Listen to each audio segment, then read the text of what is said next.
د سپېڅلي او مهربانه ذات په سپېڅلي نامه قدرمنو اورېدونکو په دې هیله چې جوړ او روغ به یاست. درنو اورېدونکو نن درته د څانګې ناول لومړۍ برخه وړاندې کوم. هیله ده چې تر پایه راسره پاتې سي او د خوښۍ وړ مو وګرځي.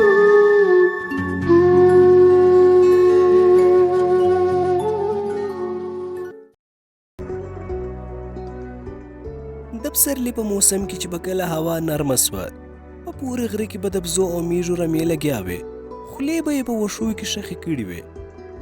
یوې نیمې بزې به د څېړۍ شاخ ته دواړې پښې پورته کړي وې، د څېړۍ پاڼې به یې خوړلې. د خدای کار دی، د جګو غرونو په سرونو به تل واورې پرتې وې، په خوړونو او درو کې پرېمانه اوبه بهیږي. یو مست سیند د غرونو په منځ کې تېر سوی دی. په هره دره کې چې پورته وګورې د اوبو خړوبي، د جګو تاترو، د ګړنګونو نه ښکلا د سیلانیانو زړونه راکاږي. دا غرونه د نښترو، څېړیو، ګورګورو او مماڼو په ونو پټ دي. هلته پورې د غره په لمن کې یو کلی ښکاري. مخ ته یې څومره لوړ لوړ چناران ولاړ دي، لاندې ترې وصل دي. د کلي خلک پکې اوړي ژمی پنډوي، څوک پکې ملنډې وهي، ځینې سره خپلو کې پټ پټ رغېږي. د چا د وړوي څرڅکۍ په لاس کې وي او تاووي یې. عجبه د خوند ژوند دی. د کلي مخامخ له سینده پورې د غره په بیخ کې سړک تېر سوی دی. همدغه کلی چې ښکارېږي دا د څانګې کلی دی. اسیپ اکا دې خدای وبخښي، هغه راته د څانګې نکل کاوه. په خپلو سترګو یې هر څه لیدلي وه.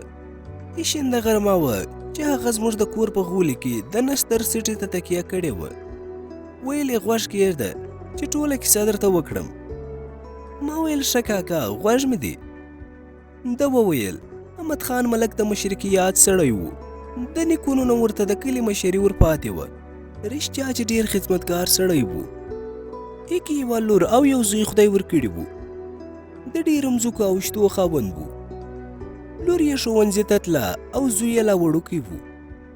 د لور نوم یې څانګه وه. د لومړي ټولګي نه تر شپږمه پورې لومړۍ درجه کې وه. څانګه چې لږ رابوټکۍ سوه، په ښایست کې بله داسې نه وه. څه ونه او ښایست رابر کړي وه. په ټول ښوونځي کې یوازینۍ ښکلې او لایقه نجلۍ وه. د کلي امام ته یې قرآن هم اړولی و. څومره چې ښکلې وه هغومره حیاناکه هم وه. په چم ګاونډ او کور کلي کې د ښایست او ښه خوی اواز خور سوی و. څومره چې غټېدله، ښکلا او شهرت یې په کلیو کې زیاتېدی. ما په خپله لیدلې وه، ځکه یې درته دا دومره صفتونه کوم. په هغه وخت کې یوازې معرف پر مخ روان و. هلکان او نجونې په شوق او ذوق سره ښوونځي ته تلل، خو د ژوند نورې چارې بیخي په ټاپه ولاړې وې. د پاچاهۍ وروستۍ شپې ورځې ناکراره غوندې وې. لنډه ورپسې داود خانې راغله. په هغه کې هم ګډبار ژر پیدا سو. په هېواد کې ګوندونه او سازمانونه جوړ سول. له یوې ورځې نه بلې ته بدتره راتله. په داود خان کودتا وسوه او په نتیجه کې خلقي دولت منځته راغلی. موږ او تاسې لیده چې په لومړیو څو میاشتو کې یې ښه هرکلی وسو، خو لږه موده وروسته حالات ورو ورو خرابېدل، تر څو چې خبره آن جهاد ته ووتله. له یوې ورځې نه بلې ته د خلکو نفرت له دولت سره زیاتېدی. له بلې خوا نه په دولت کې دننه ګډوډي رامنځته سوه.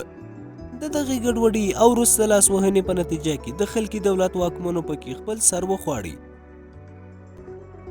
یوې بلې پرچمۍ د کارمل په مشرۍ روسان راوستل. د روسانو په راتلو سره کلي او ښارونه ورځ په ورځ له خلکو تشېدل. خبره رانه بلې خواته لاړه. ډېر کلونه وروسته زموږ کلي ته یو استازی راغلی. ویل یې د یوه کلي ملک احمد خان په ځای کې جرګه ده، تاسې یې غوښتي یاست. د کلي د نورو سپین ږیرو سره زه هم جرګې ته ولاړم. کله چې د جرګې ځای ته ورسېدو، ډېر ولس راجمع سوی و. دا نوره کیسه د څانګې له خولې ده. هغې به تل پلار ته ویله پلار جانه، له یوې ورځې نه بلې ورځې ته حالات خرابېږي، له ښوونځي نه پاته نه سم. پلار به یې ویل نه لورې، هیڅ خبره نسته، ته هیڅ فکر مه کوه، خپل سبقونه وایه. دا د حکومت او مجاهدینو خبرې دي، سره غالبه یې ته غم مه کوه. هغه اتم ټولګي ته چې ورسېده پوره پیغله سوې وه. د ښوونځي په لاره به ورته ډېر ځوانان ولاړ وو. څانګه ډېره حیاناکه نجلۍ وه چې په لاره به روانه وه. یوازې به یې خپل مخې ته کتل. کله به یې چې وخندل په یوه غاښ یې لا سپین داغ نه ښکاره کېدی. په یوه غومبري یو وړوکی خدایي خال د هغې د مخ ښکلا بیخي زیاته کړې وه. د زنې د سر شین خال یې د مخ ښایست څو چنده کړی وو. پلار یې د سبق او تحصیل مخه نه نیوله. تل یې خپله لور درس او تعلیم ته تشویقوله. ملک احمد خان د کلي مشر د ټولو خلکو خدمتګار وو. هغه ملا او میرزا وو. څانګه په مور او پلار نازولې وه. په پیغلتوب کې د ښایست درز په هر ځای کې خور سوی وو. ډېرې مرکې ورته راتلې خو چاته یې نه ورکوله. چې لوړ تحصیلات یې وکړ. لور یې هم په ډېر شوق او ذوق سره درسونه لوستل. د کلي ټولو هلکانو د علم د معرف سره مینه درلودله. رښتیا چې هغې وخت کې معرف پوره ترقي کړې وه. دا نو د څانګې د خولې خبرې دي. دا دولت نوی دی، د خلکو په طبع برابر نه دی. اوس خو لا دومره تکلیف نسته، کیدای سي چې دا مخالفتونه هوار سي. ما چې به کله کله د پلار نه د جګړو او حملو پوښتنه وکړه، هغه به لنډ ځواب راکړ: لورې هیڅ خبره نسته، ستا له دې خبرو سره څه، یوازې خپل درسونه لوله. څه موده وروسته شپې ورځې ګرانې سوې. د ټوپکیانو لخوا په ځینو ځایونو کې ښوونځي وسوځول سوه. زه له نهم ټولګي نه لسم ټولګي ته کامیابه سوې وم. یوه ورځ د پلار خواته ورنږدې سوم. ورته ومې ویل: پلاره، د اوسني دولت خلک خو په ګزاره او خبرو اترو کې ډېر ښه دي، مګر په مکتب کې ځینې معلمان، ښوونکي او معتلمین ترې بد وړي، خو په ظاهره له ډاره څه نسي ویلی. پلار مې راته وویل: لورې، نور ولس هم همدغسې در واخله. په ځینو ځایونو کې د حکومت په ضد خلکو جهاد اعلان کړی دی، خو خدای دې خیر پیش کړي. یاره دوی که لمونځ کولی، جوماتونو ته ورتللی، د اسلام خبرې یې کولی، هېڅ به هم نه وی پیښ سوي. خو ما ته هم لورې سره کافران ښکاري. لورې ته دا خبرې پرېږده، خپل سبق دې وایه، هر څوک او خپل عمل یې. بله ورځ هلکدارۍ ته ورغلی وم. د بر کلي د نګریزانو د کورونو یو هلک مې ولیدی چې نوی هلکدار سوی و. خدای سه پلار یې نه پیژنم. د چا په یو کار پسې ورغلی وم. د ډېرو خلکو سره یې ښه چلند کاوه. ما خو ترې بده خبره وانه اورېده، خو زما د خبرې وار چې راغلی، هغه راته راوکتل. سم د واره د نورو خلکو په مخ کې راته وویل: ملک کاکا، ستا مځکه به ویشل کېږي، د مځکې اصلاحات را روان دي، ته به پیوډیالانو کې راځې. هغه کار یې راته اجرا کړو، مګر داسې خبره یې راته وکړه، نه پوهېږم چې څه به کېږي. ما وویل: پلار جانه، همدغه خبرې خو زموږ په مکتب کې هم راته کوي. درس مرس نسته. ځینې معلمان چې ټولګي ته راننوځي، همدا د مځکو او فرمانونو خبرې کوي، او یا د انقلاب په باب ګډېږي. اصلي درس پاته دی. ډېر کم معلمین یوازې د خپل مضمون درس راته وایي. پلاره، په کوم درسي ساعت کې چې راته معلم درس رانه کړي، ما ته ډېر زور راکوي، ځکه چې درسونه وروسته پاته کېږي. پلار مې وویل: لورې، په نورو خبرو پسې مه ګرځه، بې غمه مکتب ته ځه، دا د حکومت کارونه دي. بله ورځ سهار وختي مې لیدل چې د کلا دروازې ته 2 تنه د هلکداري پولیس ولاړ وو. د مور نه مې پوښتنه وکړه. ما ویل: مور جانې، دا پولیس څه کوي؟ هغې راته وویل: یوه شېبه مخکې د پلار ورسره ولاړې، د هلکدارۍ نه پسې کاغذ راغلی وو. ما ته یې دومره وویل: زه هلکدارۍ ته ورځم، هلکدار صاحب غوښتي یم، نه پوهېږم چې څه به وایي. تاسې تشویش مه کوئ، بیرته به ژر راسم، نه پوهېږم لورې چې د څه لپاره یې بوتلي. ما وویل: مور جانې، ډېر خطري وخت دی، په پلار مې څه ونه سي.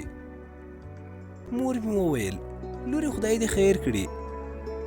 د مور په سترګو کې مې اوښکې وګرځېدې. زه هم خپه سوم، منډه مې کړل. پاس د سراچې په کړکۍ کې مې بام ته وکتل. ما ویل چې پلار خو مې رانغلی.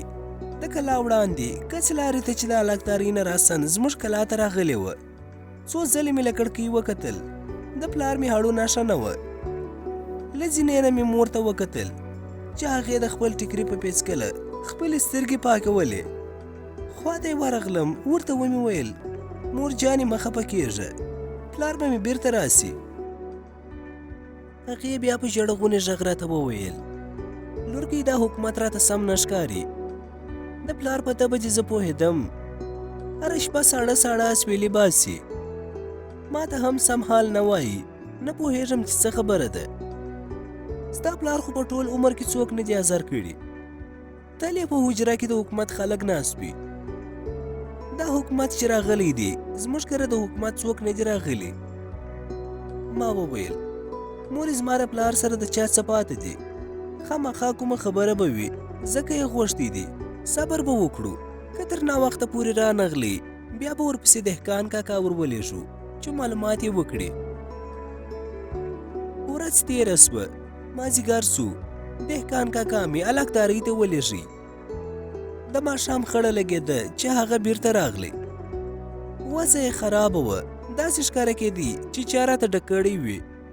پخوانی دهقان نه و. مور مې ترې پوښتنه وکړه پیرواکا الکدارۍ ته تللی وې؟ پیرواکا وویل هو بیبي تللی وم، همدا اوس راغلم. مور مې وویل څنګه سو، د څانګې پلار دې ونه لیدی؟ پیرواکا وویل نه بیبي، ما چې د ملک پوښتنه وکړه د الکدارۍ کسانو راته وویل کاکا پښې باسه چې ته به هم په بلا کې ولاړ سې، د دغسې کسانو پوښتنه مه کوه، خپل کور ته دې ولاړ سه.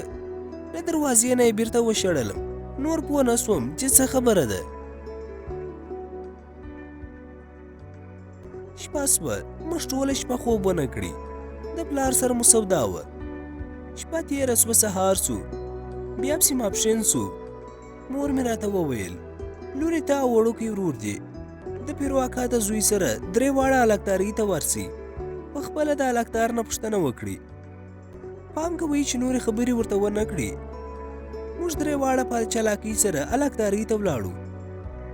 الکدارۍ زموږ له کوره پوره 1 ساعت لرې پرته وه. موږ په منډه منډه تر الکدارۍ ورسېدو. په الکدارۍ کې ډېر خلک سره راټول سوي وو. زموږ د کلي ځینې کسان هم راغلي وو. هر یوه به ما ته کتل چې دا د ملک لور څنګه لکه لیونۍ اوتره اوتره ګرځي. موږ نیغ الکدار ته ځان ورساوی. زموږ د کلي یو هلک چې د کونډې زوی و، توپک یې په څنګ کې و، زموږ خوا ته راغلی او له ما نه یې پوښتنه وکړه ته دلته څه کوې؟ ما ورته وویل غواړم چې الکدار صاحب سره وګورم. هغه وویل راځه له ما سره. د الکدار کوټې ته یې ورننه ایستو. څو تنه نور هم ورسره ناست وو. کله چې د هغوی کار خلاص و او ووتل، الکدار موږ ته مخ راواړو او راته ویې ویل خورې څنګه راغلي یاست؟ ما ورته ځان ور وپېژندی. د دهقان کاکا زوی او خپل ورور مې هم ورته معرفي کړ. الکدار لومړی لږ ساکته سو، قلم یې پر میز ټکاوه. د لږ فکر کولو وروسته یې وویل ښه ښه ته د احمد خان ملک لور یې؟ ما وویل هو. هغه تندی تریو کړ او سترګې یې راتنګې کړې. په چوکۍ کې راټول سو. بې له هغې له بدن نه وړوکی ځوانکی و. ویل یې خورکۍ خفه کېږه مه، هغه اوس دلته نسته، مرکز ته غوښتل سوی دی. ما وویل صاحب د څه لپاره غوښتي دي؟ الکدار وویل خورې هغه یوازې نه دی، د دې کلي یو تعداد شمېر ملکان یې غوښتي دي. نور ترې زه هم نه یم خبر چې د کومې مسلې په هکله یې غوښتي دي. زه لږ په غوسه غوندې سوم. ورته ومې ویل الکدار صاحب تاسو خو د دې وطن د کور او کلي خلک یاست او بیا الکدار یاست، ته څنګه نه یې خبر؟ زما پلار ستا له دفتره ورک دی، دا څنګه کېدای سي؟ الکدار په خپله چوکۍ کې رانیغ سو. ویې ویل هغوی فیوډالان دي، د اشرارو سره لاس لري، هغه د سور انقلاب ته خاین دی، د دغسې پلار پوښتنه مه کوه. رنګ یې سور واوښت. ما بیا ورته وویل الکدار صاحب زما پلار خو د ټولې سیمې خدمتګار دی، ته څنګه خاین ورته وایې؟ هغه تاسې په څه کې نیولی دی؟ الکدار وویل هغوی فیوډالان دي، د اشرارو سره لاس لري. ما وویل الکدار صاحب سم راته ووایه چې پلار مې چیرې دی، ستاسې سره دی که یا؟ هغه راته دا ځل په غوسه وویل پلار دې ما لاس تړلي مرکز ته لیږلی دي، نور د هغوی کار دی چې خوشي کوي او که یا. زما ستونی را ډک سو، نور مې د خبرو وس نه و. ورور مې هم را سره په ژړا سو او د علاقدارۍ نه راووتلو. هلته د کلي خلکو ولیدلو چې په ژړا کور ته را روان وو. مور مو لاره څارله، د کلا په دروازه کې ورننوتلو. پوښتنه یې راڅخه وکړه، لورې د پلار پوښتنه مې وکړه؟ ما وویل هو مورې، پلار مې په علاقدارۍ کې نسته، ویلې چې پلار مې لاس تړلي مرکز ته لیږلی دي. د مور مې زنه ورپېده، اوښکې یې راماتې سوې. ما هم ورسره د کلا په دالانه کې په چغو چغو وژړل. له دغې ورځې نه وروسته زما پلار کور ته بیا رانغلی. میاشتې او کلونه تیر سول، موږ به د خپل پلار لاره څارله. عمر تېرېده او په ټول ملک کې جګړې زیاتېدلې. د کلو نه خلک پاکستان ته کډه کېدل. زیاتې کډې به له بمبارۍ نه د شپې له خوا اوښتلې. کلي او بانډې له خلکو تشې سوې. داسې وخت را ورسېدی چې یو نیم سړی په کلي کې پاته سو، نور ټول وچلېدل.